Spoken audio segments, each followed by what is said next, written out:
تنبيه غير مهم: هذا البودكاست عبثي افتراضي وغير جاد بتاتا.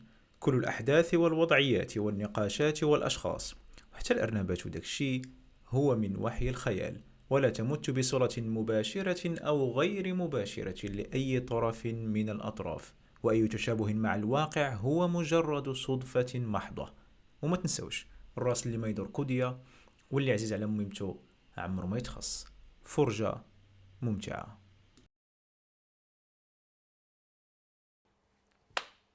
سير. شباب السلام عليكم. وعليكم السلام عليكم ورحمة السلام. الله. مرحبا بكم في الله يبارك فيك. الله يبارك نهار فيك. كبير هذا، توحشناكم نهار وتوحشنا كبير. الجمهور ديالنا الكريم تا هو. الجمهور الكريم. معنا سي هشام. مرحبا أول مرحبا، حلقة. نهار كبير. اول مره غنجي لهذا البودكاست وسوجي واعر ديكو مرحبا والله صراحه بدينا كنناقشوا السوجي آه. واستنتجنا انه ما استنتجناش الاوديو. ماشي عاودنا مشكل. في الزيرو. العبات مشكل. العبات باش الجمهور ديالنا يعرف حنا المهم كيف شوف خدامين. العبات ماشي مشكل. بالعكس. سي ناس مرحبا بك. الله يبارك فيك. مع محمد ما معناش هذه الحلقه من حيث مسافر. تحيه لمحمد. تحيه للاستاذ محمد ابو الليث. دونك جبنا معنا سي هشام اللي كنا من الاول كنا شحال كنا كنناقشوا كنقولوا نجيبوا معنا هشام نهضروا على هذا الموضوع. مرحبا. نهضروا على اي موضوع. الصراحه جا هذا الموضوع مزيان في اطار داكشي اللي واقع، في اطار الروينه، في اطار في اطار الخبره ديال السي هشام. في اطار الخبره ديال حنا راه اطار البودكاست، العبات. هذا البودكاست ديالنا سبحان الله واخا عباتي ولكن ديما تنجيبوا شي واحد خبير في شي موضوع تيهضر فيه. مزيان تكون شويه ستركتور جبنا ياسر في الاي اي. ياسر الاي مايتر خصنا نقولوا للجمهور الكريم. عرف شكون تيجلس عندنا حنايا؟ راه الناس ديال الاي مايتر دينا المطار ومشى وصل لبوسطن دابا. وصل لبوسطن. تحيه لياسر، تحيه للجمهور جوج الكريم. المرات حضر معنا ياسر. المهم الحلقه تكون على افريقيا، غنهضروا على افريقيا وفي اطار داكشي اللي واقع دابا، غنهضروا على الانقلابات والتاريخ وبزاف ديال الحوايج. وكما بدينا الحلقه وحبسنا ما حيت ما سجلنا في الاوديو، انس غادي يعطينا اوكي انا نحاول ندير واحد التقديم. هو الصراحه درت واحد التقديم ولكن دابا غنعاود نديرو. هذا هو الشيء اللي كاين. المهم بالنسبه لافريقيا كما نتوما عارفين، واخا تكونوا تشوفوا الخبر غير واحد شويه غادي تكونوا سمعتيو باللي راه وقع انقلاب في النيجر، وقع انقلاب في الغابون، بوركينا فاسو غادي يجريو على الناس اللي في السفاره ديال فرنسا الى اخره. فحاولنا حنايا نديروا واحد الحلقه اللي نهضروا فيها على افريقيا، جنوب الصحراء بشكل عام، باش عاوتاني ما نبقاش نقول افريقيا يقول لك واش المغرب جا في سويسرا. راك عارف هذا البلان. نديروا حنا افريقيا جنوب الصحراء، هذاك الشيء باش ما افريقيا جنوب الصحراء.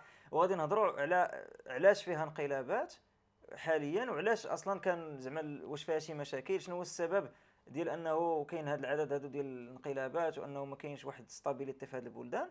ونحاولوا نفهموا من الناحيه التاريخيه والسياسيه والواقع، ونشوفوا حتى المستقبل. داكشي علاش معنا اصلا هشام، لانه هشام تبارك الله عنده واحد الخزان كبير ديال المعلومات في هذه المجالات هذه، وكيتبع الاخبار بشكل كبير، ونستافدوا من بعضياتنا ونفيدوا حتى حنايا في هذه الفيديوهات. ما انا نستافد منكم بصراحه. لا كاملين غنستافدوا. اصلا شي مرات الا كان شي واحد ما تعرف حتى حاجه على شي موضوع، ديك الاسئله ديالو تيكونوا ريليفنت، فهمتي؟ ماشي اما شي واحد اللي تيكون ديما داخل في شي موضوع يقدر يبقى يهضر وفي الاخر الناس ما غاديش يتسوقوا ليه حتى هو مشى في شي تحليل بعيد ولا شي حاجه. المهم غير باش نستهل الموضوع. كما قلت في الاول، كانوا بزاف البلدان وقعوا فيهم انقلابات مؤخرا. مثلا اللي خدينا غير هاد العامين الاخرى كان انقلابات في عسكريه في غينيا، في مالي، في البوركينا فاسو بزاف المرات، انقلاب على انقلاب بعض المرات بحال في بوركينا فاسو، في النيجر، وفي الغابون. وكاين بزاف ديال الاسباب ديال هاد الانقلابات، ولكن كاين حاجه وحده اللي مشتركه بيناتهم، انهم كلهم كانوا مستعمرات ديال فرنسا. اذا هاد البلدان هادو اللي كانوا مستعمرات فرنسا علاش وقعوا فيهم انقلابات؟ كاين كما قلت بزاف الاسباب، ما غاديش نلقاو ديما سبب واحد، ولكن الناس اللي كيتفرجوا في الاخبار ولا اللي كيشوفوا هاد الوقائع هذه كيقولوا باللي هذه راه واحد الموجه. نقدروا نقارنوها بالربيع العربي، واخا الربيع العربي شويه مختلف، ولكن كاين واحد الحوايج اللي مشتركه من ناحيه ديال انه الناس غضبانين من الوضعيه، عندهم واحد سونتيمون اونتي فرونسي كما عارفين، ولا ما عندهمش الديمقراطيه في بلادهم، ولا ديك الرؤساء كيطولوا بزاف. المهم كاين بزاف الاسباب، وهاد الانقلابات واخا هما ماشي كلهم بحال ولكن عندهم شي حوايج مشتركه وشي حوايج مختلفه. والحاجه اللي كنت جبت في التسجيل اللي قبل وبغيت نقولها حتى هي دابا، هي المساله ديال العلاقه مع فرنسا. وعلاش الناس مثلا ما عجبهمش فرنسا؟ حيت الا خدينا الانقلاب اللي وقع في النيجر، غنشوفوا باللي وقع انقلاب في النيجر، كان واحد الرئيس منتخب سميتو محمد بازوم، صوت عليه الشعب بطريقه ديمقراطيه، وجاو العسكر داروا عليه انقلاب. الاسباب الانقلاب هما عندهم الاسباب ديالهم، اما ما عجبهمش فرنسا ولا ما عجبهمش الطريقه ديال الرئيس كيفاش هو غادي مع السياسه ديالو.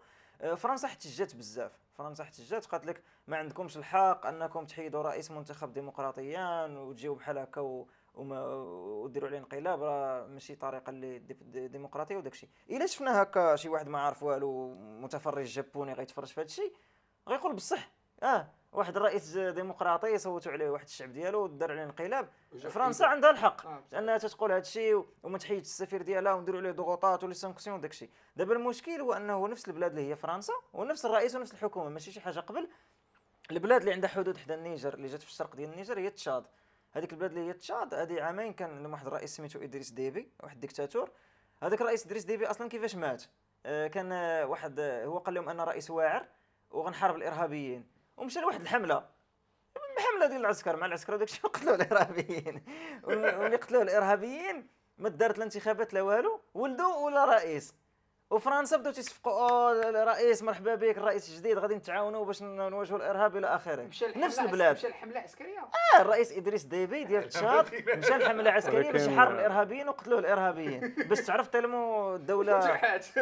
ولكن اكدوا هذه القضيه في اطار دابا الاكزومبل ديال تشاد. هذا الرئيس الجديد هذا ماشي ما تيتسماش رئيس جديد، تيتسمى بحال رئيس الحركه ديال الترانزيسيون ديال انه ولكن الترانزيسيون تيقول في اطار عامين في اطار عامين غيدير ولا غينظم واحد الانتخابات في هذا في اطار واحد الدستور جديد اللي غيبينوا. ولكن بغيت ناكد جوست واحد القضيه في اطار هذا الشيء اللي قال انس ديال بعدا الانقلاب. شنو هو الانقلاب؟ الانقلاب هو واحد الحركه سياسيه ولا تتكون ضد لو سيستم اللي تيكون اللي تتكون سواء عسكريه وغالبا تتكون عسكريه مي اوسي ميدانيه ضد واحد السلطه اللي تتكون ديجا كاينه في البلاد. وباش ناكدوا هذه القضيه الانقلابات ما كاينينش في افريقيا، راه ترافير التاريخ كانوا في بداو من عهد الاغريق ولا من قبل، وكانوا امريكا الجنوبيه مثلا في الستينات والسبعينات، كانوا ايضا في اوروبا باغ اكزومبل دوزيام ريبوبليك و تروازيام ريبوبليك ديال فرنسا في القرن 19 كانوا بزاف الانقلابات في اسيا وعده دول هذا. ولكن تلاحظوا كما اكد انس بان كاين بزاف ديال الدول اللي اغلبيه ديالو كانوا مستعمرات فرنسيه، وماشي اول مره زعما في اطار هذه السنوات الاخيره اللي بداو يعيشوا هذه الانقلابات. راه كانوا دول كموريتانيا مثلا اللي كانت حتى هي مستعمره فرنسيه وكانوا بزاف ديال الانقلابات. انا تنعقل في 2004 كان رئيس معاويه ولد احمد الطايع كان مشى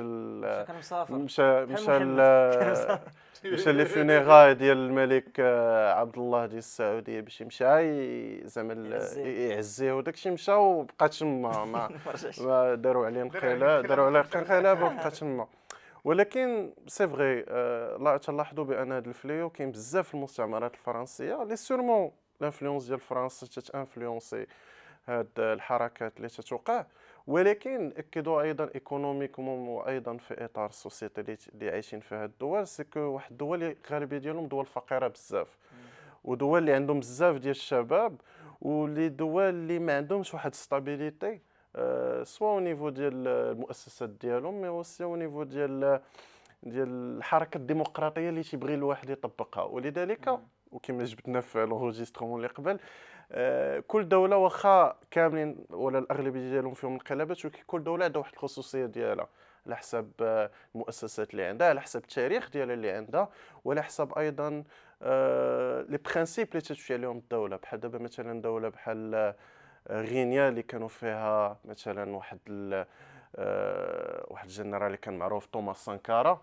لا بوركينا فاسو اسمح لي بوركينا فاسو اللي كان فيها توماس سانكارا اللي تقتل مثلا في 1987 وكان مع صاحبه بلاز كومبواري اللي كان دوكو كاين واحد بانافريكانيزم اللي هو اصلا في لا سورس ديالو ضد فرنسا وضد الاستعمار الفرنسي وضد سورتو يمكن نجبدوا ليه النيو كولونياليزم. حيت دابا واخا دوك الدول خرجوا الاستعمار الحديث واخا دوك الدول خرجوا من الاستعمار، ولكن باقين بزاف الشركات فرنسيه خاصه شركات ديال الانرجي بحال توتال وعده شركات ديال لي مينيرو وداكشي اللي باقي عنده السلطه ديالهم في هاد الدول. وللاسف كما جبت في اطار لا ريفولت ديال الشباب وداكشي دوكو كاين بزاف ديال الحركات اللي انبعثت من هاد المشاكل اللي كاينين في اطار الايكونومي ومشاكل في الفقر وداكشي اللي تتاكد بان المشاكل ما تتحلش دو جوغ او لوندومان، وحنا غنطرقوا على هذه القضيه في اطار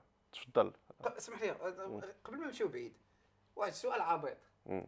شنو علاش كاينه تبعيه لفرنسا في بزاف ديال الدول في افريقيا؟ انا نقدر نجاوبك. واسمح لي غير باش نعطيك السؤال ديالي بالاشباليه وديك الساعه نختار سؤال باش بغيت تجاوب.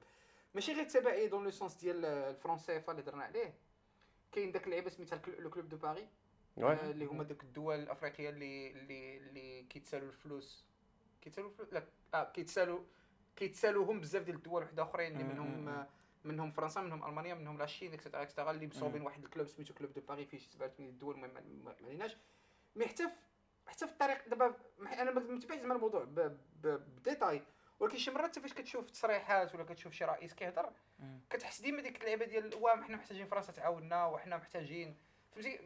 وسورتو في الدول اللي ما عندهمش سوفرانتي بحال المغرب. المهم ما غاديش نقولوا بان الدول الافريقيه كلهم ما فيهمش سوفرانتي، مي بزاف ديال الدول كتلقى حتى في الطريقه ديال الرؤساء ديالهم كيهضروا بديك الطريقه ديال حنا نوزافون بوزوان د لا فرانس ديك اللعيبات. واحد اسمح لي واحد التوضيح، قلتي دول ما عندهمش سوفرانتي بحال المغرب، يعني المغرب عنده، غير باش نوضحوا للمشاهدين صافي ما عليك شي مشكل صافي. كنحسب صراحه المغرب وبزاف ديال الدول الشمال الافريقيه عندهم سوفرانتي اكثر بارابور وحنا المغرب بالضبط من حيث الملكيه بارابور الدول اللي فيها الرئاسه. دونك علاش كاين هاد التبعيه ولا هاد الاحساس ديال التبعيه اللي كيجيب الله كاين تبعيه؟ انا نبدا لك الجواب وكنظن هشام يقدر مثلا يزيد شي حوايج اخرين. صراحه هذه واحد 5 سنين ولا 6 سنين قريت واحد الكور في الجامعه، كنت خدام وبان لي واحد الكور زوين في جامعه ستوكهولم على الاستعمار، بالضبط على الاستعمار، وقريته وهو كيجاوب على هذا السؤال بالضبط. كيدير لك اولا شنو هو التعريف الاستعمار، وكيهضرك على الانواع ديال الاستعمار، وهاد الانواع ديال الاستعمار هو اللي غيجاوب على السؤال، لانه الاستعمار فيه بزاف الانواع. كاين اللي كيستعمر شي بلاد باش ياخذ منها الموارد ديالها، يبقى ياخذ البترول وشي حوايج بحال هكا. مثلا امريكان مشاو للعراق خداو البترول، فهمتي؟ شي حوايج بحال هكا. ولكن ما دخلوش مثلا جلسوا الناس خصهم يهضروا بالونجلي ولاو مسيحيين ولا شي حاجه. ما حاولوش. اما مثلا اسبانيا والبرتغال مشاو لامريكا الجنوبيه قتلوا الناس، انقرضوا. يعني كاين بزاف الانواع ديال الاستعمار. بالنسبه للموديل الفرنساوي ديال الاستعمار هو واحد الموديل لانه اللي كيدخل لك لداخل ديال الاعماق ديالك، لا من ناحيه ديال الثقافه، لا من ناحيه ديال الهيكله، اللغه داخله جزء من الثقافه، لا من ناحيه ديال الهيكله ديال الدوله ديالك. هنا الثروات الثروات هذيك اصلا هذاك كاع الشيء كاع اللي كيستعمروا الثروات هي الاولى، هي النيفو الاول. عن بعد واش كتهبط النيفوات الاخرين ولا لا. مثلا الفرق بين الاستعمار البريطاني والاستعمار الفرنساوي هو ان الاستعمار البريطاني كان تيحترم اكثر الثقافه المحليه. مثلا الدول بحال غانا ونيجيريا اللي هما استعمرتهم بريطانيا، كانت بريطانيا اش تدير؟ هما عندهم ملكيات، راه دابا عندهم ملكيات الناس ما عارفينهاش، هما جمهوريات ولكن عندهم ملوك محليين. كل منطقه في نيجيريا ولا في غانا عندهم ملوك ديالهم، وديك الملوك كانت مخليهم بريطانيا تحكموا المنطقه ديالهم بالطريقه ديالهم داكشي، وخصهم غير يعطيو الولاء. بالنسبه لفرنسا لا، فرنسا خصها تكري ستركتور ديال الدوله من الاول وتهيكلها كامله، كتجي لواحد البلاصه كتعاود تبنيها من الاول. حتى المغرب حتى السيستم ديال القائد والمقدم وداكشي راه دارتو فرنسا، راه ماشي المغرب اللي دارو. النشيد الوطني ديال المغرب دارتو فرنسا. دابا فرنسا تتجي تتبغي دير كلشي، تتعاود كلشي من الاول. يعني الا خديتي هاد الدول ديال افريقيا جنوب الصحراء، غينيا، مالي، بوركينا فاسو، هما قبل ما كانوش دول، كانوا بزاف ديال الناس قبائل ساكنين في شي بلايص يقدروا يكونوا مملكات ولا شي حاجه. كانوا واحد الوقت عندهم دول ولكن ماشي بنفس المعنى ديال الدوله حديثه. كانوا دول بحال دابا مالي كانت اغنى رجل في العالم في تاريخ العالم اكثر من ايلون ماسك، كان واحد من هو رئيس ديال واحد المملكه سميتها مملكه سونغاي، كانت في مالي. اغنى رجل في تاريخ الانسانيه، من بعد تقلبوا على بغيتو في ويكيبيديا ولا شي حاجه. يعني كانوا عندهم مملكات وداكشي ولكن ماشي دوله حديثه. فملي جات فرنسا خداتها، كانوا مسمي اصلا ديك البلاصه ديال الساحل مثلا كانت سميتها لو سودان فرونسي، السودان الفرنسي.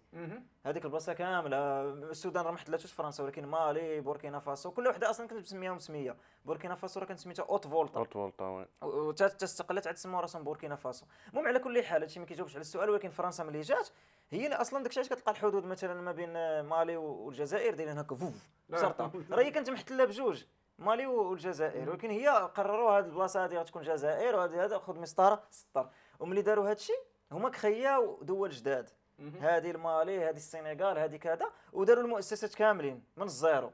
فبالتالي هذه الدول هذه من بعد الاستقلال هما طاحوا في واحد السيستم اللي ماشي هما اللي اسسوه، ماشي هما اللي خلقوه، يعني بالنسبه لهم ديما فرنسا خصهم يرجعوا ليها، حيت فرنسا هي اللي كريات لهم هي داكشي. لا باز، هي والا لا شي ريفيرونس. دوله والا شي دوله بغات تخرج من هذاك السياق، تجي فرنسا وتضرب لها كلشي في الزيرو. نعطي جوج امثله ومن بعد نخليك هشام. المثال الاول هو غينيا ملي بغاو يستقلوا من فرنسا، فرنسا بطبيعه الحال ما بغاتش، دونك كانت حارب وكانوا بزاف د الحوايج وداروا واقيلا استفتاء، واقيلا ما متاكدش 100%. المهم غينيا استقلت في 1960 والاستقلال ديالها بحال اللي كيقولوا في ديك الولاده اللي صعيبه ما خاض عسير، زعما ما كانش ساهل. فعرفتي اش داروا فرنسا ملي استقلت غينيا؟ حيت هما ما تفاهموش في الاستقلال، فرنسا هرسوا داكشي كله اللي بناوه، عاد مشاو هرسوا الطرقان، هرسوا المدارس، قالوا حنا اللي بنينا هادشي، قالوا حنا ملي جينا ما كانش هاد المدارس، هرسوا كلشي. هذا مثال الاول. لا بدا شي واحد كاري الدار اصلا الكوزينه بغا يخرج حي. هذه الحاجه. حاجه اخرى بوركينا فاسو هضر هشام على الرئيس توماس سونكارا. دابا داك توماس سونكارا من يربح هو دار انقلاب بالمناسبه، ماشي تصوتوا عليه بطريقه ديمقراطيه وداكشي، هو دار انقلاب لانه الرئيس اللي قبل كان حاس به انه تابع لفرنسا بواحد الطريقه كبيره، غير بيون يعني ضايم ديال فرنسا. فسانكارا هذا دار انقلاب، ومورا الانقلاب بغى يخدم بلاده، يعني بدا كيدير بزاف ديال الخطط اللي هي خطط وطنيه. بغى يخرج من ديك الفرونس سي اف بغى دار برنامج ديال التعليم باش انه الناس ما يبقاوش اميين، بغى يعدد في الشركاء ديال البلاد ما يبقاوش غير فرنسا، يدير شراكه مع هذا وهذا وهذا. وتما فرنسا شنو دارت عليه انقلاب وتقتل. وشكون اللي دار عليه انقلاب؟ هو صاحبه هاد بليس كومبواري اللي معدوه ولا ديكتاتور ديال بوركينا فاسو. المهم هذا غير باش تاخذوا فكره العلاقه ديال هاد البلدان مع فرنسا. فرنسا هي اللي بنات هذيك البلايص، كتحسب راسها هي اللي بناتهم، كتحسبهم امتداد ديالها في اطار نيوكولونياليزم. وإلا جا اصلا شي رئيس اللي بغى يحيد هذا الشيء غدير عليه شي انقلاب ولا غادي دير شي طريقه باش انه ما يهددلاش المصالح ديالها. وي سي انا جو بونس بهادشي اصلا هاد اكثر من المقدمه اللي درتي بالنسبه للاجابه لهذا السؤال. ومزيان الواحد يذكر التاريخ حيت المعنى كاين بزاف اللي في هيستوريك اللي وقعوا خاصه مورا السلسله ديال الاستقلال اللي كانت خاصه في الستينات والسبعينات. وكاينه كما قلت السي عبد الفتاح ديال ان كاين بزاف ديال التبعيه اللي فرنسا طبقاتها خاصه من ناحيه اللغه الفرنسيه، اللي واخا هذوك الدول عندهم لهجات ديالهم، وتتلقى مثلا شي دوله راه عندهم 40 حتى 50 لهجه وميم اكثر، وكتبقى اللغه الفرنسيه هي اللغه ديال الاداره ولغه الاداره. وكاينين شي حوايج مثلا بحال الفرونسي اللي هي واحد العمله اللي تقريبا كاينه في كاع الدول ديال سورتو ديك لا ريجيون ديال السي دي او ولا ديال المنظمه الايكونوميه ديال لافريك دو الوست. وكاينه ديما واحد التبعيه تابعه لفرنسا، حيت فرنسا بحال هي اللي تتاكد هذاك الطو دانتيغي اللي خصها تمشي عليه. ومثلا ميم العمله راه تطبع في فرنسا، ولذلك فان الصعيب اصلا في اطار الدوله تكون ستابل تخرج دو جور او لوندومان من هذيك التبعيه ديال فرنسا. مي كاين هذاك الاحساس دابا اللي تيمشيو عليه هاد الغالبيه ديال هاد الجنرالات اللي تيطبقوا دابا هاد الانقلابات تيستعملوا بزاف هاد السيستم ديال انا تنسميه اصلا بوبوليزم. حيت دابا في اطار انت تعزز ولا تبين بانك باغي الخير لبلادك، تتبين اوتوماتيكون بانك اونتي فرنسا. والشعب اللي عنده مشاكل كثيره من ناحيه كما قلت لك الفقر وفي اطار التعليم وهذا دغيا تيمشي مع هذيك الموجه ديال انتي فرنسا. بحال قلتي فرنسا هي اسهل حاجه اللي تقدر تعايرها، اسهل حاجه كتجمع عليها الناس. ولكن انا شخصيا تنشوف بان كاينه بيان سور واحد المسؤوليه ديال فرنسا في اطار التعزيز ديال هذيك لا بوليتيك ديال اللي كاينه في افريقيا، ولكن ما تنظنش ان فرنسا هي المسؤوله الوحيده على هاد المشاكل اللي عندها الدول. حيت مثلا انا نجيب لك ليكزوم ديال مالي في 2012 مالي اون طونك دوله اللي كان عندهم واحد الرئيس اللي هو ديمقراطيا كان منتخب، طلبوا الاعانه ديال فرنسا في اطار محاربه منظمه ديال القاعده اللي كاين في الساحل، اللي كانت للاسف، وهذه حتى هي واحد الانفورماسيون اللي مهمه نجبدوها، ديال ان لا ريجيون ديال الساحل قبل التدخل ديال الناتو ولا ديال فرنسا في ليبيا كانت واحد لا ريجيون اللي بلوز او موان ما كانش فيها المشاكل بزاف، ما كانش فيها الارهاب وما كانش فيها واحد السونتيمون ديال انسيكوريتي كوم اكزيست دابا. تقدر تحدد شنو منطقه الساحل؟ منطقه الساحل هي الدول اللي تتمتد من اللي بدينا من الشرق، هي داخله فيها تشاد، النيجر، بوركينا فاسو ومالي. حتى موريتانيا كيحسبوها هي الصحراء، هذيك الصحراء الكبرى شمال افريقيا. ولذلك مورا الثوره الليبيه ولا مورا مورا هذا زعما التدخل ديال الناتو مورا 2011 2012 بداو المشاكل بزاف، وبداو المنظمات الارهابيه كاكمي ولا اخر هذا ولاو تيمتدوا كثير. لذلك باش نرجع لفرنسا ولا المالي عيطات لفرنسا باش يدخلوا عسكريا باش يحيدوا هذوك المنظمات الارهابيه وما حيدوهمش. حاولوا يحيدوهم. الاسباب ديال الانقلابات هو انه حيت ما حيدوهمش. ولكن اسمح لي هذا فرنسا عاونات مالي زعما هبطوا شويه واخا ما قدوش هذا، حيت كاينه ميم واحد الخريطه الا بغاو المشاهدين يشوفوها في زعما سهله تلقاها في جوجل. كاين واحد النقاط اللي كاينين في الساحل اللي كاين فيها تدخل، راه من نيجيريا كاينين المنظمات الارهابيه وداخلين في كاع الدول ديال الساحل، وصعيبه بانك اصلا تحيد هذوك المنظمات الارهابيه حيت عندهم بزاف ديال الخلايات وبزاف ديال الناس اللي مشاركين فيهم. ولذلك فان فرنسا واخا عندها واحد التدخل اللي يمكن نسميوه باستعماري، ولكن الدول الافريقيه حتى هما تيطلبوا فرنسا تعاونهم. ولذلك فان هذا الميساج اللي تتصيفطوا فرنسا ولا تيصيفطوه هاد الدول اللي دابا تيديروا انقلاب وداكشي ولاد العسكريين، سي واحد دوبل ميساج ديال حنا ما بغيناش فرنسا، ولكن او ميم طون فرنسا راه يمكن لها تعاوننا، يمكن لها تعاوننا بزاف ديال الحوايج. اللي باي ذا واي غادي هذه القضيه غير اوتر بارونتيز، هذه بين قوسين في اطار العبات. الاغلبيه ديال الحروب اللي كديرهم فرنسا بصفه عامه، فالحروب اللي كديرهم فرنسا غالبا دابا كاين في افريقيا، الاغلبيه في افريقيا والشرق الاوسط، سوريا اللي فهم زعما العسكر فرنسا، اللي فهم عسكر فرنسا. والاغلبيه ديال الناس العسكر فرنسا ماشي فرنساويين، الاغلبيه ديالهم كاين واحد لا ليجون دونيور، بغيت نهضر على لا ليجون دونيور اللي هي واحد الفرع ديال العسكر اللي ما فيهش الفرنساويين بالضبط، ولا في المهم بصفه عامه في فرنسا اي واحد مشى لفرنسا ومشى لو تيريتوار فرونسي، يعني مشى للارض التراب الفرنسي، واخا ما تكونش تما ليغالمون، واخا ما تكونش تما قانونيا كمهاجر، تقدر تمشي لاي بلاصه ديال ليجون ديترونجير وتدخل ويقبلوك، واخا ما عندكش وراق، واخا ما عارفينش منين جاي، واخا تكون كريمينال، واخا تكون اي لعبه كيقبلوك وكدير سيرفيس ميليتير فيه عامين كنظن في واحد اللعبه سميتها ليجون ديترونجير، ومن بعد كتولي في السيرفيس ميليتير ديال العسكر ديال فرنسا، ماشي عسكر ماشي مارين، ليجون ديترونجير ليجون ديترونجير، وهما اللي كيصيفطوهم يحاربوا في افريقيا،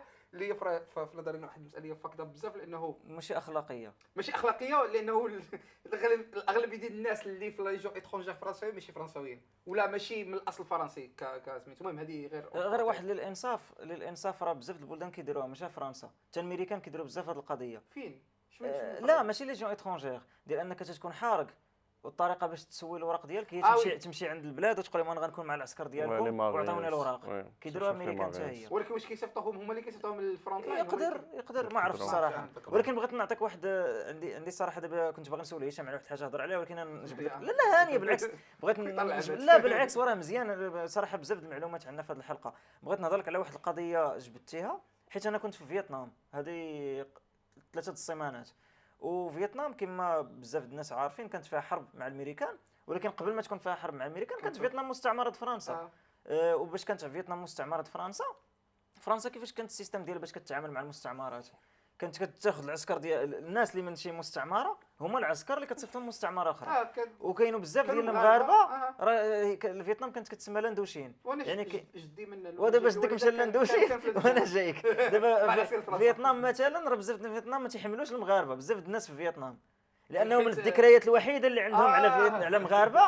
انا ملي مشيت تما تنقول لهم مروكو، تيسحب لي فرحان انت كاس العالم داكشي، تيقول لي مروكو لو ماروك، حيت بالفرنسي ما تعرفوش بالونجلي، هما ما تيهضروش فرنسي ولكن تعرفوا سميت لو ماروك، حيت لو ماروك كان تيجيب العسكر ديك الكوميي العسكر ديالو وتيقتلوا الفيتناميين، والفيتناميين تيستغربوا تيقولوا انت اصلا مستعمرك فرنسا وتقتل الناس اخرين مستعمرهم فرنسا، وات ذا هيل زعما فهمتي؟ باي ذا واي راه كاين واحد الفيلاج حدا مدينه تازا في المغرب في سيدي يحيى في الغرب، بزاف ديال الفيتناميين عايشين تما دوريجين زعما مغاربه دوريجين فيتناميين، مشاو ضرب الدارجه كاين داروا عليهم دوكيومونتير في الدوزام. وانا جايكم دابا ملي ديك المغاربه اللي مشاو لفيتنام ما غنلوموهمش، هما ما عارفين والو، كان جالس في الجبل ولا في العروبيه، فرنسا داروا ليه بحال هكا انت صحيح ولا تيديروا بحال هكا كتبقاو يقيسوا انت صحيح غنديوك للعسكر وغنعطيوك سالير وعائلتك غياكلوا مزيان دوك اللي بقاو في المغرب.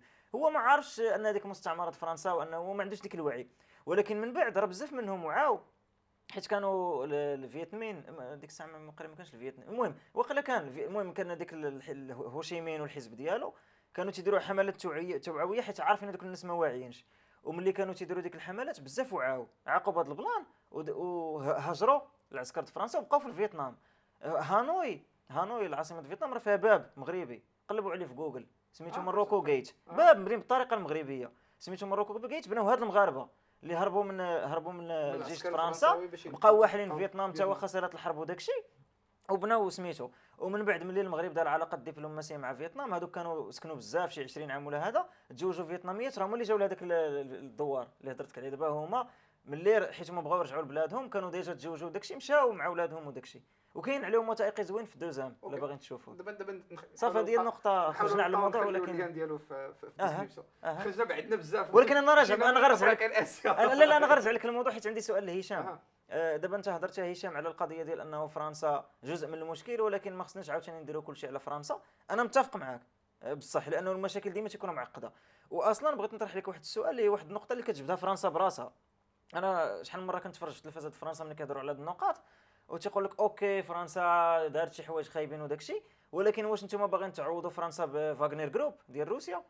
هما بالنسبه لهم هذا هو السؤال ديالهم فرنسا. واش شكون اللي احسن فرنسا ولا روسيا ولا الصينوا؟ هذا هو السؤال اللي تيطرحوه. هذا سؤال واجه وتنشكرك حيت سولته، حيت انا تانتريسيت لهاد القضيه بزاف سورتو هاد الاسابيع الاخيره. وخصنا نعرفوا بان الفيزيون اللي عند هاد لي جينيرو اللي تيديروا الانقلابات، ولا اظن عند السكان على هاد مختلف الدول، يمكننا نقاضيو ميم الصين ولا لاشين في هذا الاطار ديال كل دوله وعندها الخصوصيات ديالها في لا بريزونس اللي هي باغياها في افريقيا، خاصه في افريقيا جنوب الصحراء. فرنسا سي واحد الدوله اللي يمكننا لو تيرم الفرونسي تو بايور دو فون. شنو هي بايور دو فون؟ سيتاجي واحد الدوله تتانفيستي مثلا اترافيغ الطرقان كما داروا مورا الاستعمار وداكشي فوالا، وعندهم واحد لانفلونس اترافيغ مثلا تجي شركه كبيره بحال توتال ولا ولا شركات اللي يخدموا في المينيغ وداكشي، وتيحاولوا اترافيغ لا بريزونس ديالهم ايكونوميك وشحال من حاجه بحال هكا باش انفلونسيو لا بريزونس ديالهم كاينه في لافريك. وهذا الشيء هذا هو المنطلق اللي مشاو عليه هاد الجنرالات في اطار يبينوا بان هما ما بغاوش هذيك الانفلونس ديال فرنسا في زعما في التدخلات الداخليه ديالهم، وما بغاوش هما هذيك الانفلونس تكون. بالنسبه لروسيا ماشي نفس الحاجه. روسيا الغرض ديالها الوحيد في افريقيا هي واحد الغرض عسكري، يبيعوا السلاح. روسيا باغيين يبيعوا السلاح اكزاكتومون.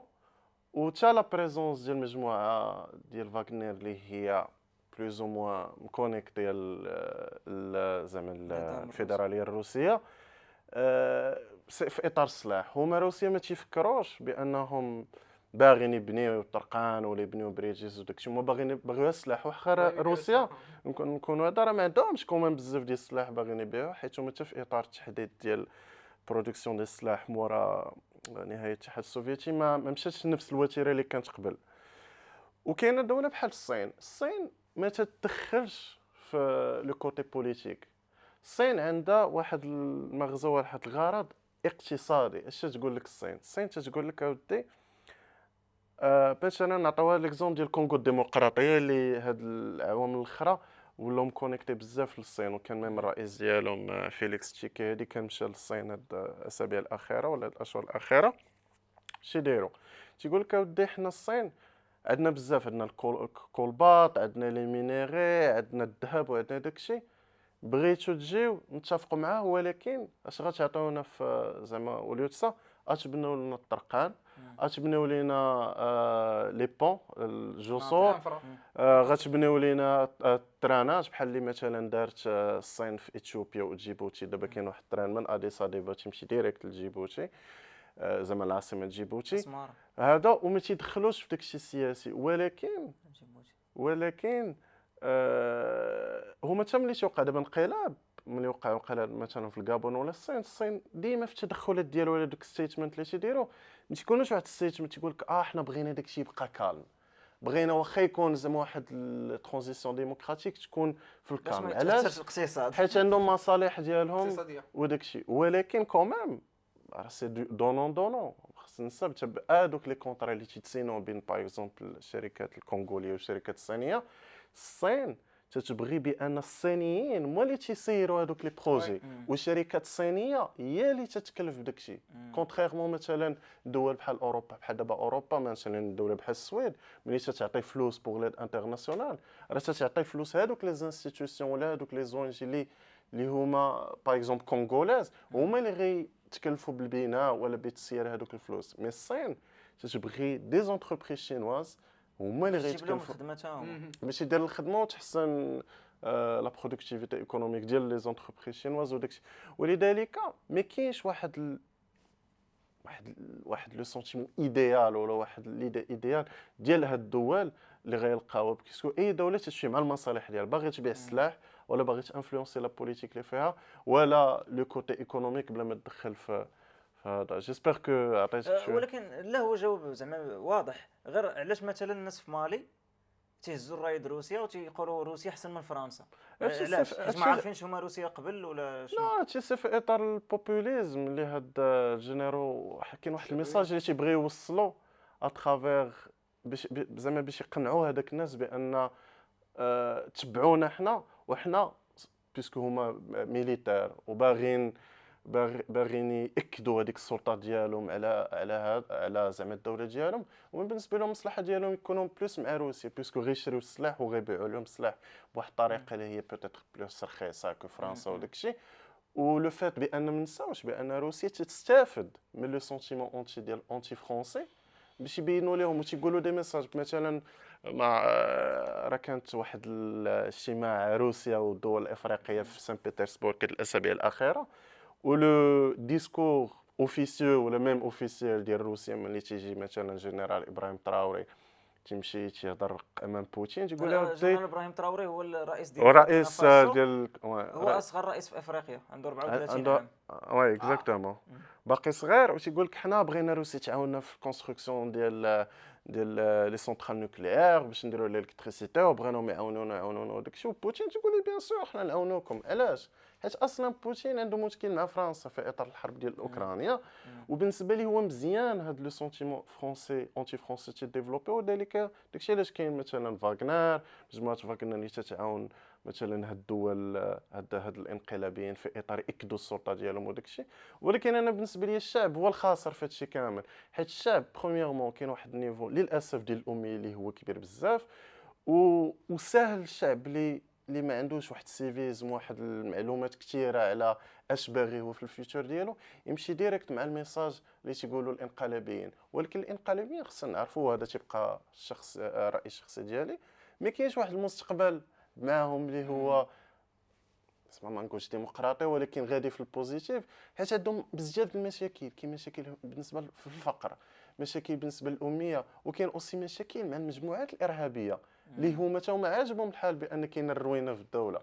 ولذلك فان فرنسا كما قلت لك مسؤوله، ولكن ماشي فرنسا اللي مسؤوله على اكزاكتومون زعما 100% في هادشي اللي واقع في هاد الدول. وكيبقى هادشي في اطار هادشي كتهضر كيبقى في اطار الشعبويه ديال انه الا كان واحد هذا تيجبني الترم ديال الديسكور شعبوي، فالناس غادي اذا كانوا الناس بصفه عامه ما واعيينش شنو واقع وكاين الاميه كما قلتي وما كاينش وعي غادي يتبعوا هادشي. ما كاينش بعدا باش نكونوا واضحين، هادشي ما كيبقاش غير زعما في افريقيا جنوب الصحراء كاع الدول. المغرب راه كيكون فيه بزاف ديال الناس في المغرب كيديروا الديسكور شعبوي وكيتبعوهم الناس بحيث الهيت ديال الديسكور الشعبوي واخا موراه ما كاين اكزاكتومون. ما مشوش بعيد كان دونالد ترامب راه طلع بالشعبويه صح. راه دونالد ترامب طلع بالشعبويه زعما الديسكور الشعبوي ديال الشعبوي. المهم في اطار باش نوضحوا شنو كنعني بالشعبوي هو كتهضر بحال اللي كيهضروا الشعب، ما كتهضرش ما عندكش بطريقه بوليتيك، ما عندكش ديسكور بوليتيك، ما عندكش ديسكور اوفيسيال، ما كتهضرش كتهضر باللغه اللي كيهضروها الناس ديال كل نهار، كتستعمل المصطلحات ديال كل نهار، وكتهضر على الناس ما عندناش من ناكلوا ما عندناش الماء، ولا صوتوا عليا كلكم غتوليو اغنياء. فهمتي؟ وهي ماشي بصح ولكن غتعجب الناس يسمعوها. هذه الشعبويه. ونزيد واحد القضيه، حيت كاين هي توجور هذيك تنقولوا ليكسيبسيون كي كونفيرم لا ريغل. دابا بحال دوله الغابون لو فات بان وقع عندهم انقلاب ما غيأثرش على العلاقه ديالهم مع فرنسا، ونقول لك ميم بان العلاقه ديالهم مع فرنسا غتحسن اكثر. حيت اولا غابون هي واحد الدوله اللي عندها بترول بزاف، هذه معروفه. والمشكل اللي وقع في الغابون سي كو علي بونغو وقع لي نفس المشكل بحال اللي وقع في غينيا مع الفا كوندي، سي كو ديجا با كان رئيس لمده واحد 30 40 سنه، ومراها خدا هو السلطه. وفي اي زعما انتخابات وقعت اللي ربح فيها علي بونغو كان فيها التخلويض، كانوا فيها مشاكل ديال هادشي ماشي سور، وكاين واحد الجهه اللي في الغابون اللي مكانوش يحسبوا فيها مزيان لي فوا وداكشي. ولكن العلاقه اللي عندهم مع فرنسا واحد العلاقه عاديه جدا، ديال ان هناك توتال اللي تستافد من لو فات بانهم عندهم بترول وداكشي بزاف. ولكن الانقلاب اللي وقع في الغابون هو يمكن نسموه واحد الانقلاب داخلي. علاش انقلاب داخلي؟ ديال ان هذاك اللي دار انقلاب على علي بونغو كان معاشر مع علي بونغو هو الرئيس قبل، ديال الامن ديالو، هو رئيس الامن ديالو، الرئاسي، هو الكارد كور ديالو. واول تصريح اللي داروا، ومن بين اول تصريحات اللي داروا مورا الانقلاب، قال لهم حنا العلاقات الخارجيه ديالنا سواء مع فرنسا ولا مع كاع الدول اللي حنا عندنا علاقه معاهم ما غتبدلش وغتبقى تحسن. ولذلك في ان فرنسا كما تلاحظوا دابا تنلاحظوا فرنسا مثلا مع النيجر كاين ديما تدخلات، ماكرون تيهضر، كاترين كولونا اللي هي وزيره الخارجيه تتدخل وداكشي. ولكن مع الغابون ما قالوا والو. عرضوا على السفير فرنسا وجا كان تيصفق في هذاك الاحتفال الرئاسي ديال نقيمه هذا الرئيس الجديد. نفس الرأي نفس لا ماشي ماكرون، السفير ديال فرنسا في الغابون حضر الاحتفال ديال التنصيب ديال الرئيس الانقلابي. هما اللي فرنسا اللي ما تيبغوش الانقلابات في النيجر وداكشي. وقالوا لهم فوالا حنا عامين، حيت هذه واحد القضيه اللي تيديروها كاع الدول اللي تيوقع فيهم انقلاب، تيقول لك ديما حنا خصنا واحد العامين مينيموم باش نديروا ترانزيسيون. دابا راه واخا ابراهيم تراوري رئيس في بوركينا فاسو ولا هذوك، ولكن كاع الدول تيبغيو يبينوا الشعب ديالهم بان غياخذوا واحد العامين باش ياكدوا فيه ولا يصوبوا فيه واحد الدستور جديد اللي غيكون سوا ديزون ديمقراطي، واللي غيكون داكشي ترونسبارون وداكشي. ولكن في اغلبيه الحالات هادشي ما عمره ما تيكون، والشعب تيتصيد ولا سيتوياسيون تتولي ميم بارفوا بلوس ولا بير بلوس كاوتي. بحال دابا رجع قبل ما نكمل البارتي ديالي برجعوا لادريس تيبي، دابا ولدو خدا الحكم وتيقول لك اودي انا بريزيدون ديال كونساي تيسميوه مجلس ديال الترانزيسيون، ومن هنا عامين غنديروا انتخابات. ولكن شكون اللي غيترشح انتخابات؟ راه هو ادريس سميتو محمد واقيلا ايتو تيبي ولا شي حاجه، وغيترشح وباينه غيكون فيه داكشي التخلويض هو اللي غيربح، ويقد عاوتاني يكون بيغ كو با ويبقى رئيس عاوتاني وهذا. ولذلك كانت تيجيني هاد الانقلابات ما عندهمش واحد المغزى ايجابي 100%، وتيستافدوا من للاسف حوايج اللي تاكدوا بهم هاد الشعبويه اللي هضرنا عليها هذا باش ياكدوا السلطه ديالهم، كيديستابيليزيو الدوله على والو. كيكون ولكن غير واحد السؤال دابا انت عطيتي المثال الغابون. المثال الغابون مهم بزاف، لانه الغابون عندك واحد الرئيس كان 30 عام، من بعد عطى السلطه لولدو، وولدو بقى تيخلوط في انتخابات، ومره الاولى الثانيه الناس راه طلع لهم هادشي في راسهم. راه ملي تجي تشوف الغابون، حيت انا تبعت انا الانقلاب ديال الغابون، راه كانوا الناس فرحانين وتجريو في الزنقه وغيموتوا بالفرحه. وواحد سولوه، واحد المواطن تيبان واعي، سولوه قال لهم هذه هي الطريقه الوحيده باش ما تبقاش العائله بونغو تتحكم. يعني دابا انت تتقول اوكي كاين الشعبويه كاين هذا، ولكن شنو هو الحل انت في نظرك؟ كنت انت انسان غابوني جالس في الغابون، شنو هو الحل في نظرك؟ انا ما قلتش نقطه مهمه. لا انا هذا هو الحل الوحيد. انا ما تنقولش بان لو فات بان علي بونغو لا بقى غيكون هذاك هو الحل، حيت سي فغي كو كان علي بونغو بقى ولا كون جا شي صاحبو من بعد ولا هذا غيبقى واحد السوغ ديال ستابيليتي. ولكن ليكزومبل ديال غابون اللي تري ريبريزونطاتيف. علاش؟ حيت واحد الدوله اللي هي غنيه عندنا بزاف ديال الثروات، وهما تقريبا ميم باش 2 مليون 2.5 مليون ماكسيموم ديال النسمه. وملي تجي تلاحظ هذوك الثروات ما تيحسوش بها، ولو فات بان الانتخابات ماشي ما فيهاش واحد النزاهه، ولذلك فان لا ريفولت ديال الشعب تتسيم على ترافير هذاك الانقلاب. واخا الانقلاب كما قلت لك داخلي، ولكن الناس فرحانين حيت كاين واحد السونتيمون ديال ليسبوار. ولكن يمكن نقولوا دير مننا واحد الشهر ولا شهرين هذاك لونغومون اللي ديال هذا الانقلاب وداكشي قد يهبط بزاف.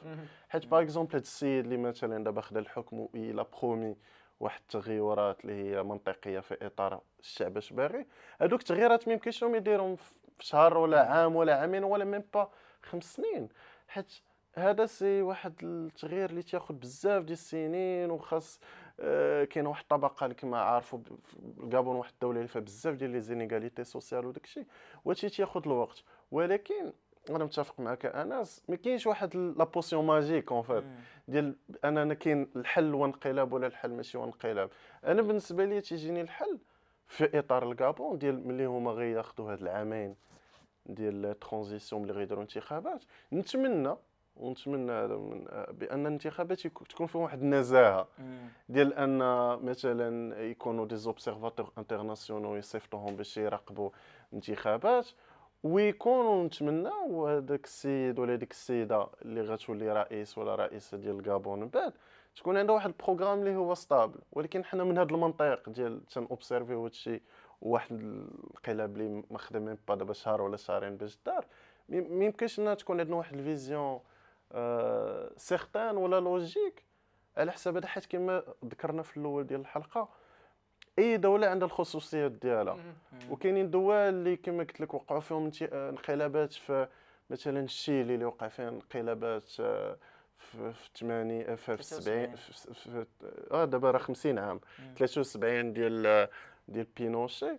الشيلي اللي واحد الدوله اللي واخا مورا 50 عام باقي فيها مشاكل، واخا دابا عندهم واحد الرئيس رئيس شاب وجي من الاكستريم كوش داكشي، ولكن باقي الرشوه. هو مول البيتكوين والعباد لا هذاك سلفادور لا ماشي فنزويلا، سلفادور عرفتوا سلفادور لا تحب لي قلتي سلفادور السميه لا سلفادور البلاد. ولكن كاين الشيلي تلقى فيه واحد لي كونسيكونس اللي باقين من هذا وليدي اللي كاين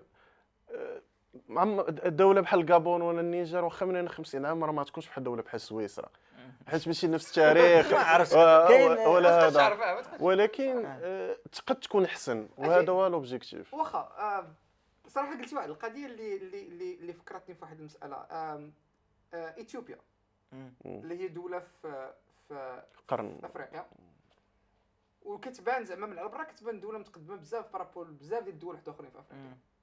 شنو ليكسيبسيون ديال اثيوبيا؟ علاش اثيوبيا بالضبط؟ كتشوف زعما لا شفتيها من على برا كتشوف غير من اثيوبيان ايرلاين اكبر وخلا واحد من اكبر الشركات ديال الطيران في افريقيا. شركه كتبان متقدمه بزاف، ستابل، الامن، الناس كيجيو. لا اثيوبيا شحال فيها من حرب راه اذا كنت عندهم حرب سيغراي، شي 3 الحروب اهليه دابا. فيها واحد البلاصه سميتها تيغراي، فيها حرب. اثيوبيا عندها مشكل ديال انه بحال بزاف دول افريقيا انهم عندهم بزاف ديال الاثنيات، وكل اثنيه تهضر اللغه ديالها، والا كانت شي اثنيه شويه كبيره راه تكون عندهم منطقه جغرافيه كبيره. فعندهم واحد الاثنيه سميتها امهاره تهضروا اللغه الامهاريك، عندهم اثنيه سميتها تيغراي تهضروا واحد اللغه سميتها التيغرينيه. المهم بحال مقسومه. ومثلا ديك المنطقه ديال التيغراي فيها انفصاليين بزاف، راه هادي شي عامين هما عندهم حرب قويه بزاف، وعندهم حتى المنطقه ديال امهاره فيها حرب.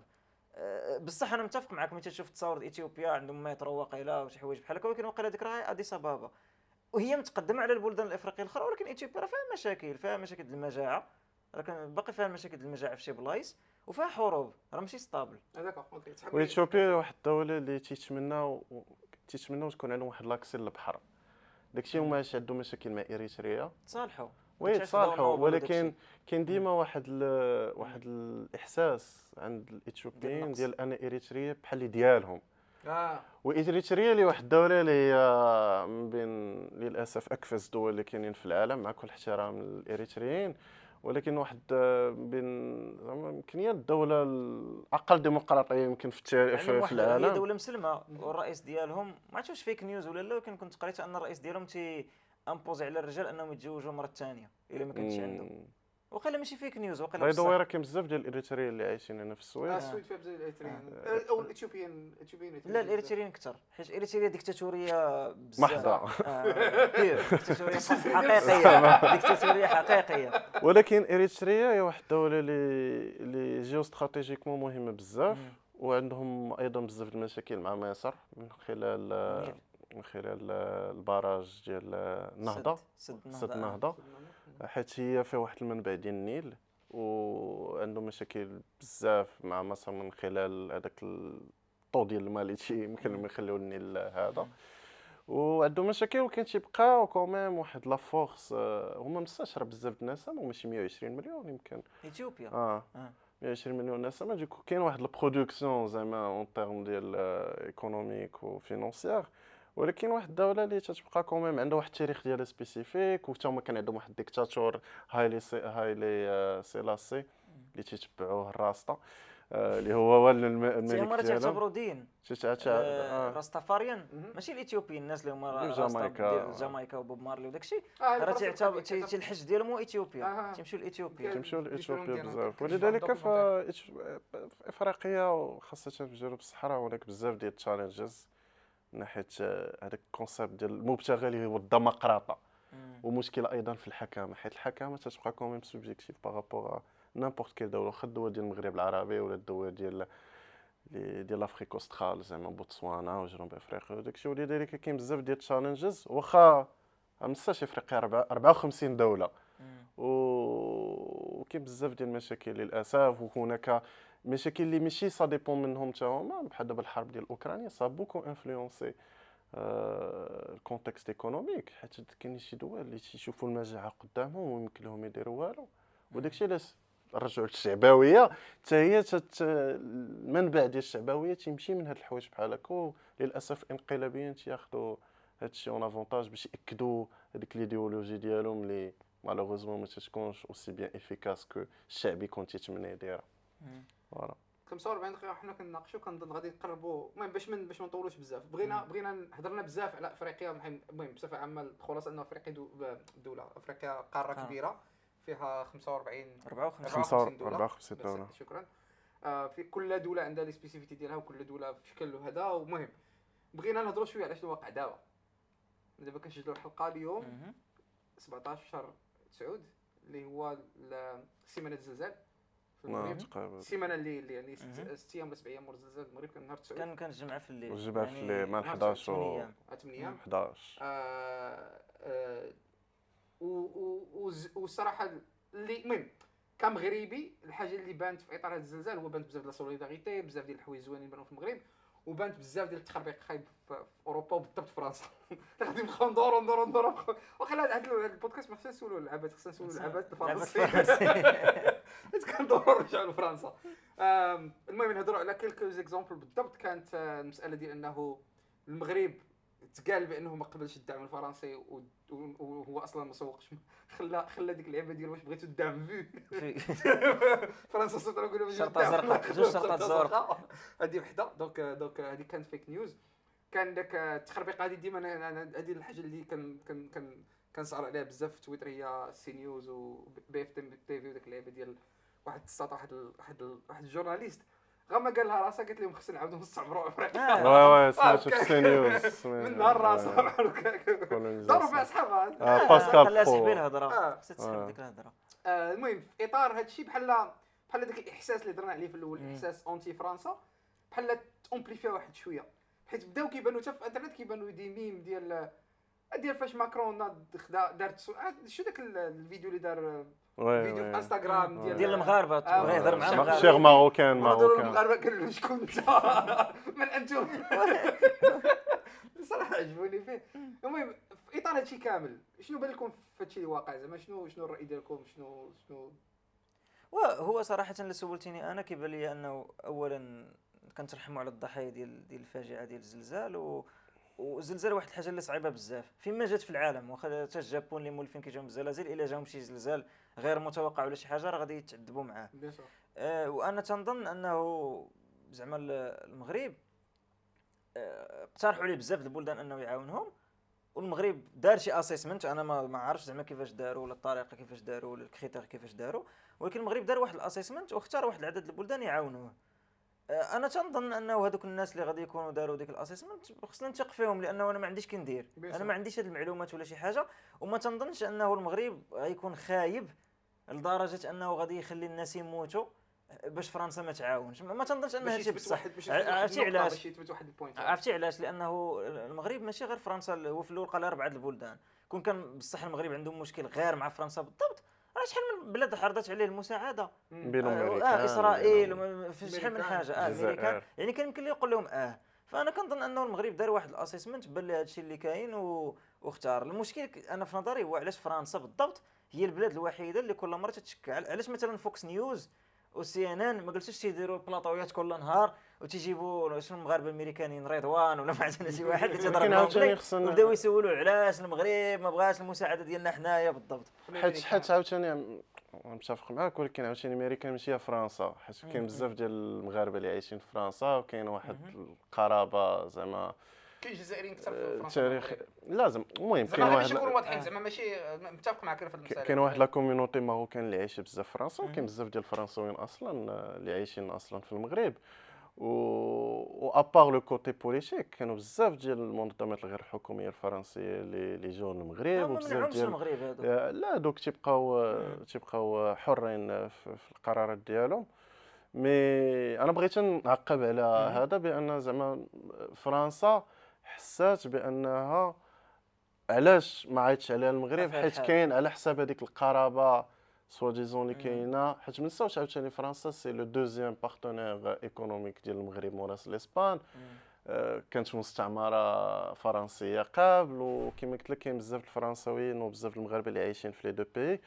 ولذلك انا باش نرجعوا لداكشي اللي قلتي، داكشي علاش كان واحد الاحباط. مي انا بالنسبه لي هذه سي واحد لا بوليميك اللي ما كانش عليها تكون. علاش؟ حيت ديجا ما نساوش هذه واحد الفاجعه اللي ماتوا فيها بزاف ديال الناس. ولو فات بان الاعلام الفرنسي قرر بانه يهضر لو بلوس على هذا الموضوع اكثر، زعما بالنسبه لي كان واحد الغير الاحترام بالنسبه للكاركتير ديال الفاجعه اللي ماتوا فيها بزاف الناس. انا صراحه عجبني الحال في الاول ملي كنت نشوف هناك بزاف د لي شين فرونسيز بحال بي اف ام تي في سي نيوز ولا فرونس 24 اللي تيطرقوا واش واقع في المغرب وداكشي اللي هذوك الاسباب اللي كنا ذكرنا عليهم. ولكن للاسف وجبدوها بزاف ديال الشخصيات كقاد المالح مثلا، تفرجت في الديسكو في التدخل اللي دار ديالو، ما كانش على لي شين فرونسيز يركزوا كثير على هاد لا بوليميك اللي ما خصهاش تجبد. هي كاينين بوليميك، هناك مشاكل دبلوماسيه بين المغرب والفرنسا للاسباب اللي متتابعين عارفينها، كمثلا القضيه ديال بيغازوس، القضيه ديال الفيزا، قضيه سورتو ديال الصحراء المغربيه. وهاد المشاكل للاسف ما خاص عليهم يتجبدوا، وتبين بان لو كاركتير كابيتاليست ولا لو كاركتير انديسون ديال هادشي تيغلب للاسف على لو كوتي اومان، وهادشي للاسف تيوقع. اللي المهم كانوا وقعوا بزاف ديال الحوايج باش المهم غاديش نحتاج نذكروا. كنظن بان شي مزاج جديد غادي يكون في الذاكره ديال الناس.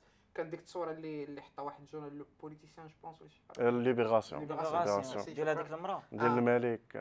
لا ديال المراه، ديال واحد المراه كاتبين عليها اوني ان تران دو موغير ولا شي حاجه، وهي كانت تتغوت عشا الملك. وكانوا بزاف ديال الحوايج. كنظن اللي عجبني في هادشي كامل هو الكونكلوزيون ديال مروان بحارزي، اللي واخا ما كنتفرج فيه بزاف في شي حوايج كنتفرج فيه. كان قال لك المثال اللي عطا قال لهم فرنسا دايره بحال ديك صاحبتك اللي كتعيط لك وما كتجاوبهاش كتنوض دير لك الروينه في لي ريزو سوسيو.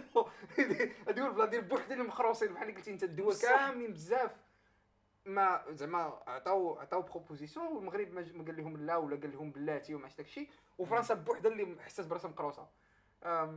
اللي ما عرفت اللي انا جاتني ما عرفتش واش القضيه اول مره توقع.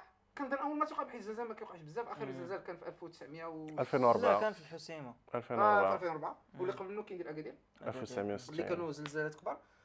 واللي ما كانش فيهم هذا المشكل. البوليميك وقع حتى لدابا زعما في شكل زعما جاتني انا لا، ولكن دابا تبدل العالم. في 2004 ما كانش الانترنت، فهمتي، واخا تكون بوليميك ما غاتكونش كبيره لديك الدرجه. ماشي نفس لا ماشي نفس الحاجه. السوشيال ميديا دير تليفون هكا وتبقى تشوف فيديوهات، فهمتي، ماشي نفس الحاجه. كنظن حتى هذيك لعبه دور. ما عرفتش انا كون وقع الزلزال 2004 وكانت زعما الوسائل التكنولوجيه بحال هكا كيفاش كان غيتعاملوا معاه، صراحه ما عرفتش. ولكن انا صراحه متفق مع داكشي اللي قال هشام ديال ان فرنسا كتحس براسها مقروصه شويه اكثر، حيت هي بالنسبه لها المغرب قريب لها بزاف اكثر من الامريكان ولا البلدان الاخرى، زعما الامريكان مع المغرب. فكنظن وقال هذا هو واحد من الاسباب، وما فاهمينش علاش المغرب ما اختارهمش هما بالنسبه لهم خصهم يكونوا رقم واحد. واش كيحسوا براسهم قراب ليهم بزاف، ولا كيحسوا بانه المغرب باقا مستعمره؟ بجوج زعما. كنظن انهم بجوج. كاين بزاف الفرنسيين. انا كنتلاقي زعما في الخبره ديالي بصفه عامه، تلاقيت بزاف ديال الفرنسيين اللي كيحسوا المغرب باقي طرف من فرنسا، زعما كيحسوا باقي مستعمره. وماشي بطريقه، ماشي ما كيهضروش على طريقه قدحيه، زعما ماشي نتوما كيهضروا عليها في اطار بحال النوستالجي. ما عرفتش كيفاش نقول نوستالجي بالعربيه. نوستالجيا.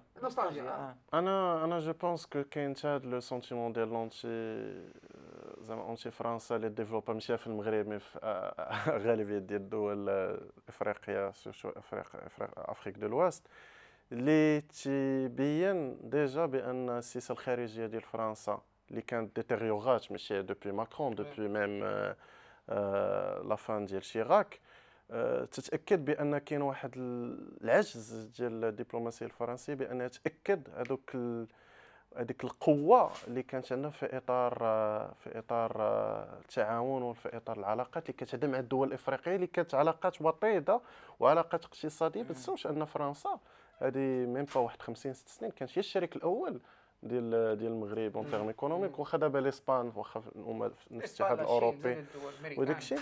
ولكن انا جوست باش نعطي لافي ديالي سوبجيكتيف بارابور هاد القضيه، انا جو بونس المغرب في المصلحه ديالو تكون عنده علاقه مزيانه مع فرنسا. انا بالنسبه لي لو فات بان نبقاو عندنا مشكل مع فرنسا مش سي با ان تروك بوزيتيف. علاش؟ باسكو كاين بزاف ديال لي ليان اللي يمكن نربطونا بفرنسا، بوتيتر دي ليان اللي يمكن ناكدوهم اترافير لا سوفرينتي اللي هضرنا عليها اللي هضروا عليها بزاف. الكونسيبت ديال لا سوفرينتي ديال المغرب ودوله تاكد بقوه بانه عنده يمكن ياخذ القرارات ديالو وداك الشيء. ولكن في اطار هاد لا نوفيل جيوبوليتيك كي اكزيست دابا، حيت ما نساوش حتى في اطار جيوبوليتيك ديال 3 سنين 4 سنين الاخرى تبدلات، والمغرب في المصلحه ديالو ياكد بانه يكون عنده علاقه وطيده اللي دابا مثلا كاينه مع اسبانيا ولا مع دول الخليج. ولكن فرنسا والمغرب بجوجهم في مصلحتهم تكون عندهم واحد العلاقه وطيده، حيت كاين بزاف ديال الروابط اللي تجمع الدول في اطار الجاليه مي اوسي دان بوين دو في ايكونوميك. ما نساوش بان الشريك الاول ديال المغرب اون جينيرال سي الاتحاد الاوروبي. فرنسا هي من بين الدول اللي القاطره ديال الاتحاد الاوروبي مع المانيا مع ايضا اسبانيا.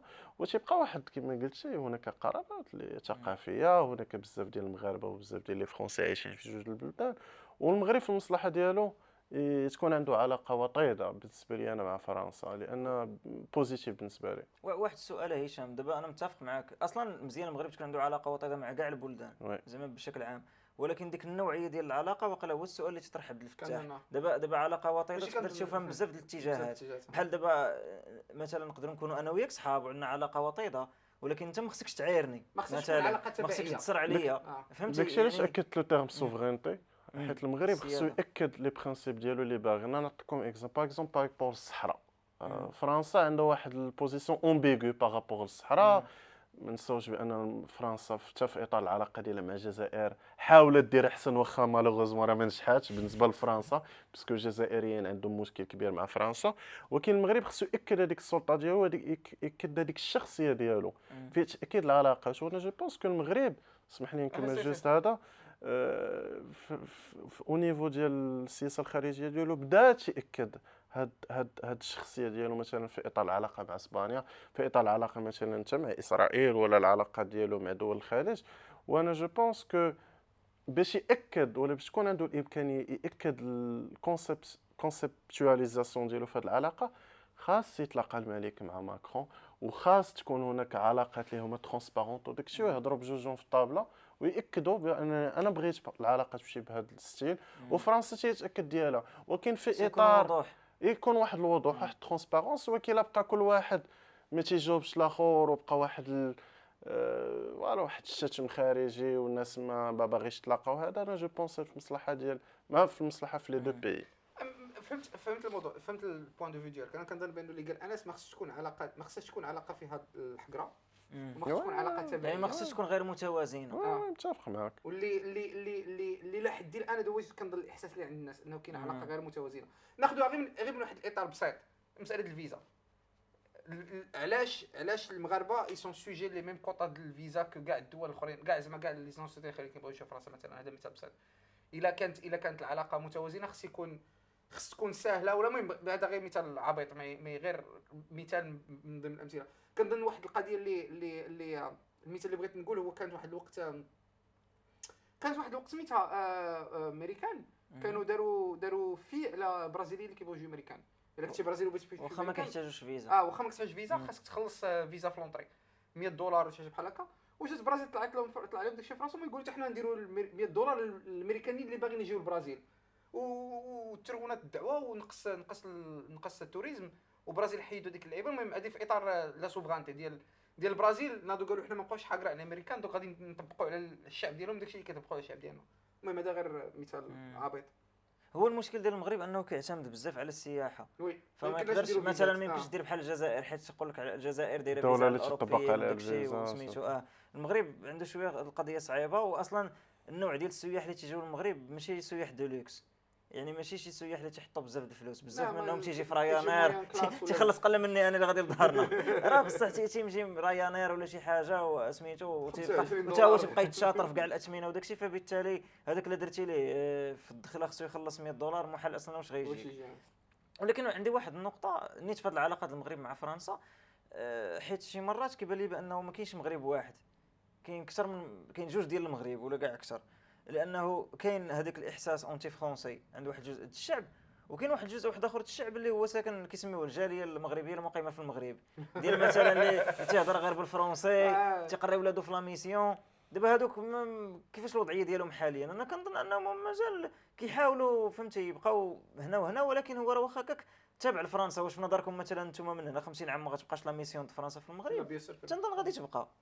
حنا طبيعه الحال فهادشي كامل ما كنعطيوش الراي ديالنا، حنا كنحطوا النقاط اللي كاينه وكنناقشوهم، ما كنحازوا لا ماشي على الانحياز اللي بغيت نقصد، اسمح لي قاطعتك، اللي بغيت نقصد هو مثلا الا شي واحد دار ولده في المدرسه ديال فرنسا راه وحط له واحد المسار لحياته، ما يمكنلكش هو وصل للبيت الخامس وغادي تقول حبس دابزنا مع ماكرون ولا خايب حيد انت وغادي نديرك في مدرسه المخزن، فهمتي؟ ما كايناش هذه الامكانيه. يعني الواحد رسام مسار لحياته وما ساكنين في المغرب، ماشي جاليه ولا ماشي بالضروره كاع تكون حطيتي ولادك في ميسيون. كاين الناس اللي كيهضروا عايشين حياتهم كيهضروا فرونسي في الدار، كيقراو ايكول فرونسيز واخا ماشي بالضروره لا ميسيون، المهم عايشين حياتهم بواحد النمط اللي تقدر تقول عليه فرنسي واخا المهم صعيب انك ديفيني شنو هي النمط الفرنسي. المهم بصفه عامه ما نتفق معك في هذه القضيه. كاين هذا خصنا ناخذوا بعين النظر هاد الناس اللي عايشين في المغرب في التريتوار المغربي. زعما واش هادشي ما كيأثرش على السوفرينتي ولا على السياده؟ حيت انت هضرتي على السياده، حيت مثلا امريكان ما كاينش امريكانيين امريكاني ماشي اصلهم بلاد اخرى عايش بطريقه جابونيه تهضر جابونيه في دارهم، فهمتي؟ زعما كاركتيرستيك ديال البلدان. لا ماشي امريكاني جابوني، امريكاني سميتو لاتينوز. كاين بزاف لاتينوز عايشين في امريكا اللي عندهم جنسيه لا ولكن هذاك لاتينو اصله لاتينو. انا تنهضر امريكان مثال خاطئ. واش كاين فرنساوي تيهضر مع ولادو بالالمانيه في الدار وتقرا ولادو في المدرسه الالمانيه وهو ساكن في ليون؟ فهمتي؟ ما كاينش هذا النوع ديال الناس، يعني كاينه في البلدان ديالنا حنا اللي كانت مستعمره ولا شي حاجه. ولا خديتيها من هذه المنطلقات تقدر تطبقها في الجهه الاخرى، تقول كاين مغاربه عايشين في المغرب وعايشين بطريقه مغربيه، كيهضروا مغربيه في الدار، وكاين حاجه طبيعيه كيمشيو واخا المغربي اللي عايش في المغرب تعيش بطريقه مغربيه. زعما عايشين مام انتغريشن. بغيت تدخل في الخارج ماشي في المغرب. ماشي في المغرب. لا راه قلتي المغاربه في المغرب، قلت كذا راه والعادي. المغاربه في الخارج عايشين كيعيشوا مع ناس بحالهم، مع ناس مغاربه عايشين في كوميونيتي مغربيه. ماشي نفس الحاجه. عرفتي علاش؟ لان هذاك مغربي وهذاك الشيء هو اللي كبر عليه، هو الحاجه الوحيده اللي تعرف، يعني تقدر تفهمها بواحد الطريقه. اما مثلا واحد هو في واحد البلاد وماشي الثقافه ديالو، ولكن واخا هكاك هي الثقافه اللي تادوبتي، انا ما عنديش مشكل معاه. انا تنقول لك هذا الفينومين ولا الظاهره تنشوفها غير في الدول اللي كانت مستعمره، ما كاينش في الدول المتقدمه. انه شي واحد مواطن ديال شي دوله متقدمه قال سمع عليه ما به ومشى قيد ولده في مدرسه بلاد اخرى وتحط عليها بزاف ديال الفلوس وتهضر ديك اللغه الاخرى. ومن حيث القضيه ما كايناش دول اخرى، من حيث كاينه ما كاينش اصلا شي دول اللي عندهم شي حاجه بحال لا ميسيون. فرنسا بوحدها اللي عندها العباد لا ميسيون. لا كاينين راه ماشي بزاف. كاين المدرسه الامريكيه وداك الشيء ماشي ماشي نفس الدرجه. بريفي كتخلصها وراه لا ميسيون تتخلصها زباله ماشي بزاف. لا غالي. غير في المغرب. ووزير التعليم عرفتي اسمح لي واحد الملاحظه كتضحك هذه للمشاهدين. قلبوا عليه وزير امزازي. لا امزازي عرفتي كان وزير التعليم ديال المغرب. امزازي قبل ما يولي وزير التعليم هو داير ولادو في الميسيون، وملي لا ميسيون طلعوا. علاش انا عارف لا ميسيون غالي؟ حيت شفت هذا الخبر طلعوا الثمن ومشى دار مظاهره، ومن بعد ولا وزير التعليم ديال المغرب هو راه كان داير مظاهره ان لا ميسيون غلاو فلوسهم. هذا ملاحظه. مي هنا في السويد سميتها لا ميسيون فرونسيز في السويد فابور لاي واحد. اي واحد. لا اي واحد. لا ولكن ماشي بحال فرنسا، ماشي بحال المغرب. لا ماشي بحال المغرب. وحيت المغرب حيت فيه المنافسه، حيت كلشي باغي يقيد ولده في لا ميسيون. فوالا داكشي علاش. حيت الوغ باش نتفق لا ميسيون حنا في المغرب كنسميوها لا ميسيون، مي هي كتسمى لاليونس دي زيكول فرونسيز. هي السميه ديال بحال قلتي المؤسسه اللي كاينه في فرنسا اللي كتجيري كاع هاد لي زيكول اللي تابعين لفرنسا في العالم كامل، وكاع هاد لي زيكول اللي تابعين فرنسا في العالم كامل عندهم بزاف ديال الانماط. كاين اللي كيكونوا بريفي بحال المغرب، كاين اللي كيكونوا ماشي حتى، كاين اللي كيكونوا ماشي حتى، كاين شي وحدين اللي ليكول اللي كتكون ما كيكونش حالينها فرنسا، كتكون حالينها مغاربه بشراكه مع لاليونس. يعني بحال الملاك ديال المدرسه ماشي فرنساويين، الملاك ديال مغاربه ودايرين شراكه مع لاليونس باش ياخذوا المقرر وكيقريو المقرر الفرنساوي. وكاين بحال هنا في السويد كنظن الدوله ولا السفاره ولا لاليونس ما عرفتش. المهم هنا تابعه لفرنسا. هنا في السويد ماشي بحال غلاف شويه من المدرسه السويديه، ما يرخص من لا ميسيون في المغرب. حيت انا كان صحابي هنا فرنساويين في السويد حاطين ولادهم في ليكول فرونسيز ما كيخلصوش، راه ما كيخلصش. كنظن لا ميسيون في المغرب راه شي 6000 درهم الشهر ولا 7000 درهم الشهر، ولا تكون زادت دابا. امزازي دار مظاهره وزير دار مظاهره. المهم الشباب الساعه كملناها وكنظن مسخيناش. خير كيفاش كيقولوا خير الكلام ما قل ودل. صراحه طرقنا الامور زعما كان سوجي زوين صراحه ملي هضرنا سورتو على الانقلابات. وانا صراحه تنبغي ننصح الناس اللي مانتيريسين بلوس لهاد السوجي. كاين جو بونس اغلبيه ديال المشاهدين تعرفوا قناه RTE. كاين واحد السيري ديال لي فيديو سميتها اودسو دي كارت. اودسو دي كارت اللي هما واحد الفيديوهات ديال بين 10 حتى 15 دقيقه وتيهضروا زعما اون ديتاي مي اون ميم طون داكشي كور بريسي و تري كونسي ديال انك تتعرف على مثلا المشاكل باغ اكزومبل الانقلاب. وتستعملوا بزاف الخريطه باش يفسروا لك زعما المنطق وراء مثلا انقلابات ولا شي مشكل واقع في شي دوله اخرى. وصراحه انا بعدا شخصيا تعلمت بزاف من اودسو دي كارت وهي باللغه الفرنسيه هاد لي فيديو. ولذلك كاين فيهم سبتايتلز بالانجلي، كاين تلقى سبتايتلز. ولذلك زعما اللي كان انتريسي يتعلم اكثر زعما في هاد القضيه الانقلابات كاين بزاف ديال الفيديوهات. وكاين واحد البرنامج في ميدي ان اللي بغى يشوف بالعربيه سميتو عينون على افريقيا. المهم صراحه هاد الحلقه قوينا بالمعلومات ويكيبيديا. الا بغيتي نديروا لي ليان بعد في الديسكريبشن سميتو عينون على افريقيا واعر. هو بالعربيه انا ما كنتش عارفه ديال ميدي ان. وكيجيبوا الناس من ديك البلدان تيهضروا العربيه وكل واحد تيبقى يهضر على بلاده بحال هذا البودكاست هما خبراء اكثر. دابا شي واحد يتعمق زعما دابا هادشي كيعني بان غادي خصنا نسمعوا البودكاست كاع. لا انا مورا هذه الحلقه نحاول نديرها بالزربه باش ما ننساش. صافي شباب شكرا بزاف. شكرا لك. شكرا للاستضافه صراحه فرصه مازال ما نديروش تنديروا المونتاج. فرصه ممتعه ونتمنى ان شاء الله نطرقوا لدي سوجي اخرين في شي فرصه اخرى ان شاء الله. وهذا هذا الموضوع هذا جبدنا كنتشعبوا معك اخطبوط اخطبوطي سي انس. شكرا الله يحفظك بارك الله فيك. والله الا نتمناو غير المشاهدين تعجبهم هذه الحلقه ويستافدوا شي شويه. وشكرا بزاف والى حلقه مقبله ان شاء الله.